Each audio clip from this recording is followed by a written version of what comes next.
What is the first aid for stroke? A stroke is a medical emergency. Quick intervention may increase a person's chance of survival and reduce the risk of long-term disability. Strokes occur when the blood supply to the brain is blocked or limited. Each year, over 7,95,000 people in the United States have a stroke. That's about 1 every 40 seconds. If someone is having a stroke, quick action is vital. There are different forms of stroke, with each one having a different cause. How quickly the stroke was treated plays a significant role in stroke recovery. Stroke symptoms vary in severity. Even if the symptoms of a stroke resolve quickly, immediate medical attention is still necessary. What are the first steps in dealing with stroke? Remain calm.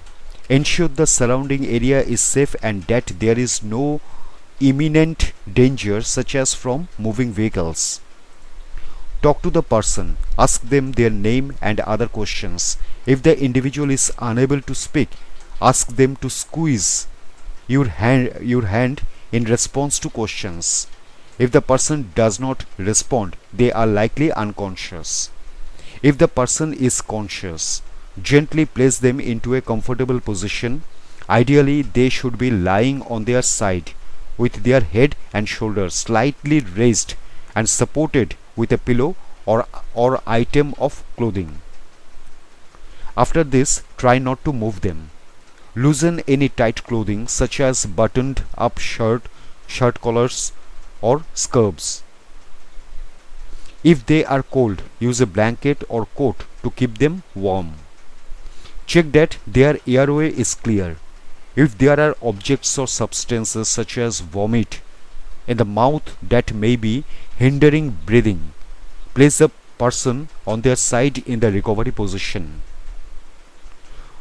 Reassure the person, tell them that help is on the way. Do not give them any food or liquids. Note the person's symptoms and look for any changes in condition. It is important to give the emergency personnel as much as information as possible about the situation. Try to remember the time that the symptoms started. Look at a clock if possible. It is hard to estimate the passage of time when you are in a stressful situation. If the person is unconscious, move them into the recovery position. Monitor their airway and breathing. To do this, lift the person's chin and tilt their head slightly backward. Look to see if their chest is moving. Listen for breathing sounds. Place a cheek over their mouth and try to feel their breath. If there are no signs of breathing, begin CPR, cardiopulmonary resuscitation.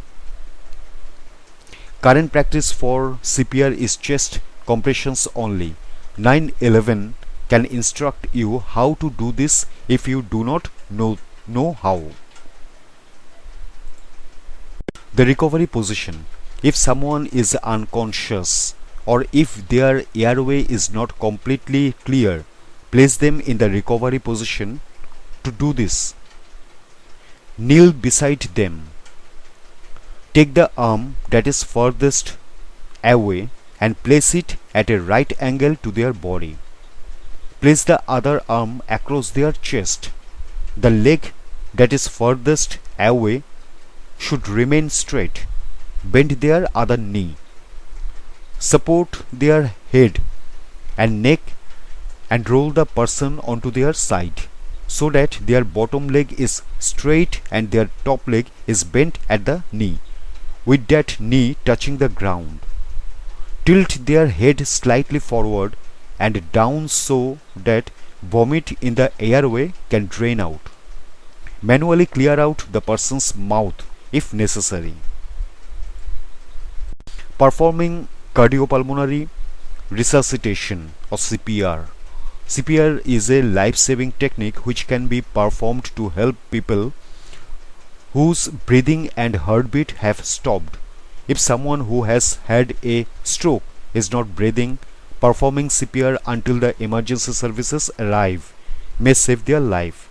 The American Heart Association AHA recommend that those who have not received formal CPR training initiate hands-only CPR on teenagers and adults.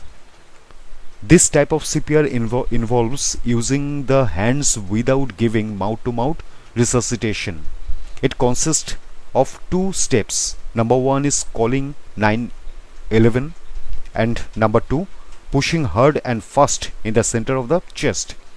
If an automated external defibrillator device AED is available, it can be used to check heart rhythm and deliver an electric shock to the chest if necessary.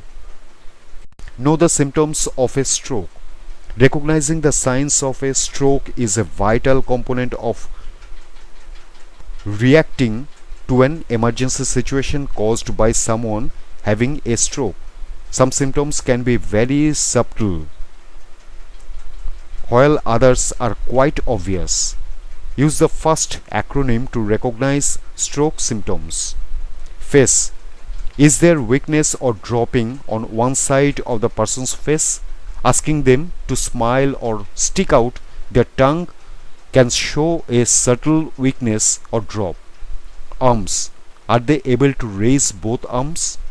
Speech. Is their speech slurred or difficult to understand? Time. If anyone of the above apply, call 911 without delay. Other symptoms of stroke include paralysis on one side of the face or body, sudden blurring or loss of vision, especially in one eye, difficulty talking, difficulty swallowing, nausea, loss of bowel or bladder control, appearing drunk with unexplained falls or loss of balance, sudden headache, confusion, loss of consciousness, dizziness. These symptoms may be a warning sign of future stroke. Risk factors. The following factors increase the risk of stroke: high blood pressure, high cholesterol, history of stroke, diabetes, heart disease, smoking. The risk of stroke increases with age. Follow-up treatment. At the hospital, doctors will examine the person and may carry out tests such as magnetic resonance imaging, MRI scan, or a computed tomography CT scan to help confirm the diagnosis. These imaging techniques can also help doctors discover the cause of the stroke. Treatment options include medication, physical therapy, speech therapy, lifestyle changes, surgery. If the stroke happened within the last few hours, doctors might administer certain medications to address blood clots and reduce the risk of long-term effects.